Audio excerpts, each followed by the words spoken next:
2020 থেকে 2026 সালের জুলাই পর্যন্ত 7.5 বছরে দেশে 16,065টি মোটরসাইকেল দুর্ঘটনায় 15,712 জন নিহত হয়েছেন।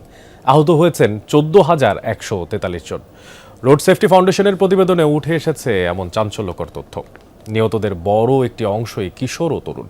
প্রতিবেদনে আরও বলা হয়েছে, মোটরসাইকেল দুর্ঘটনার 39.30% ঘটেছে ভারী যানবাহনের ধাক্কায়, আর 34.21% দুর্ঘটনা ঘটেছে মোটরসাইকেল নিয়ন্ত্রণ হারানোর কারণে। দুর্ঘটনায় আক্রান্তদের 58% বয়স 13 থেকে 35 বছর। প্রতিবেদন অনুযায়ী দুর্ঘটনার জন্য সবচেয়ে বেশি দায়ী পণ্যবাহী যানবাহন। রোড সেফটি ফাউন্ডেশন বলছে, বেপরোয়া চালানো, ট্রাফিক আইন না মানা ও দুর্বল আইন প্রয়োগে বাড়ছে মোটরসাইকেল দুর্ঘটনা।